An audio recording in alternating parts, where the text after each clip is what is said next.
बस गरीबी हटाओ अपना। और फिर हमें मिले मोदी जी।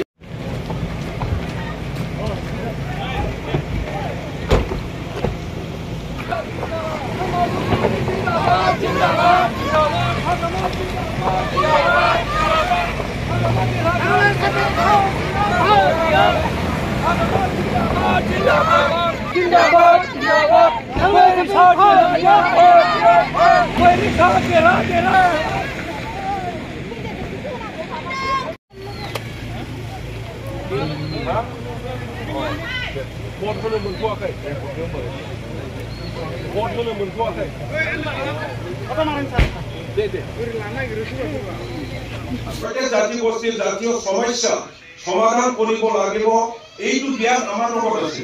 ইয়াৰ কাৰণে যি জাতি গোষ্ঠীৰ সমস্যাবোৰ আছে এমপি হৈ যোৱাৰ পিছত এমপি তাতে সাংসদৰ দ্বাৰা যদি কিবা এটা আমাৰ সমস্যা যদি সমাধান হয় সেইবোৰ কথা সেইবোৰ সমস্যাৰ ওপৰত মই মোৰ বক্তব্য দাঙি ধৰিম পাৰ্লিয়ামেণ্টত। আজি দি ভোটাৰৰ কথা যেনেকৈ মুছলিম ভাইসকল বঙালী আৰু নেপালীসকলক হাৰাশাস্তি কৰিছে এই কথাটো আমি ক্লিয়াৰলি কৈছো। প্ৰথমৰ পৰাই দি ভোটাৰৰ এগেইনষ্টত আমি কৈ আহিছো, এতিয়াও কৈ আছে আৰু ভৱিষ্যতত এই তিনিটা জাতি গোষ্ঠী যি নহয় জানো আৰু আমাৰ ছাৰক আমাৰ এটা অনুৰোধ আৰু ইয়াম ছাৰৰ মানি আছো আমি ইয়ামেৰ পাগল আমাৰ ধনেশ্বৰ গয় সবই আমাৰ অঞ্চলত আছে। গতিকে আমাৰ ইয়াত তিনটিলা আলুগুৰি চক্ৰশিলা তিনিখন গাঁও আছে, নেহাৰ আমাৰ হৰিদল সৰকাৰি আছে। আমি 100% সবতকৈ বেছি ভোট আপনাক দিম আৰু আপনি এমপি হোৱাৰ পিছত আমাৰ এই কেইখন গাঁৱত আপনি নজৰ ৰাখিব আর তার পিছতে স্পেশালকে আপনাকে আমি আপনার নলেজে দিও। আমার ইয়াত রাজুভা একটা কমিটি হল আছিল ভাঙি চুরি গৈছে, আপনি এমপি হল আমি অনুরোধ জানাই আমার বক্তব্য আমি জানাইছো।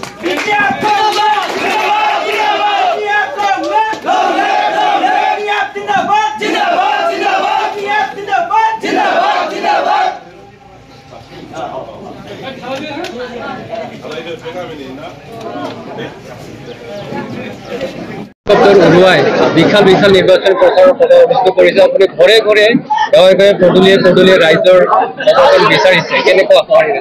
UPPL আৰু BJPৰ বহু ডাঙৰ ডাঙৰ নেতাসকল আছে, থকায়ে পইচায়ে কোনো চিন্তা নাই তেখেতসকলৰ। ইয়াৰ কাৰণে 3খন 4খন হেলিকপ্টাৰ আমাৰ কোকৰাঝাৰ সমষ্টিৰ ওপৰেদি উৰি আছে, আমি জানো দেখি আছো। কিন্তু এই হেলিকপ্টাৰ দি ভোট নাপায়।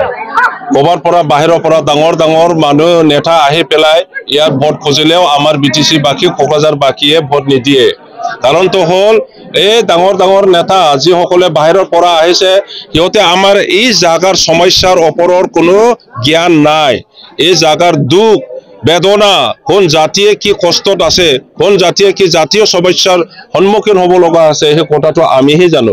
ইয়াৰ কাৰণে আজি কোকৰাঝাৰবাসী মাত্ৰ নহয়, দৰং ওদালগুৰিত ইতিমধ্যে সবে একগোট হৈ পেলাই BPF দলৰ প্ৰাৰ্থীক ভোট দিছে আৰু 7 তাৰিখটোহে ৰখি আছে। ইয়াত বসবাস কৰা 18টা জাতি গোষ্ঠী আৰু বহুতো পৃথিৱীত যিমান ধৰ্ম আছে সেই ধৰ্মাৱলম্বী সকলোৱে একগোট হৈ আছে 7 তাৰিখত নাংগলত ভোট দিবৰ কাৰণে। কোকৰাঝাৰ সমষ্টিত CM আহি আছে, তাৰ উপৰিও যিখিনি মন্ত্ৰী আছে তেওঁলোকে খুব অহনে মানে নিৰ্বাচন প্ৰচাৰ। আমি শুনিছো 6জন কেবিনেট মন্ত্ৰী ইয়াতে কোকৰাঝাৰৰ পুৰা বেছ কৰিছে আৰু স্বয়ং চিফ মিনিষ্টাৰ আহি ইয়াতে বেছ কৰি আছে। ভাল হৈছে সিহঁতৰ হেৰি কিবাটো ইলেকশ্যন কেম্পেইনটো জাক জমক দেখুৱাইছে, জাক জমক দি ভোট নাপায়। আমি ইয়াৰ কাৰণে আমি BPF দলে ডাঙৰ মিটিঙো কৰা নাই, আমাৰতো আগতে কৰিছো।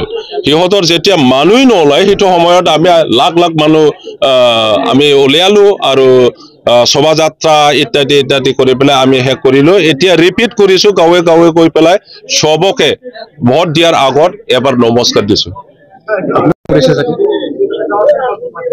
ডেফিনেটলি হাৰাটোতো নিশ্চিত বুলি গম পায় তেখেতসকলে। BPF জিকিছে সেইটো নিশ্চিত।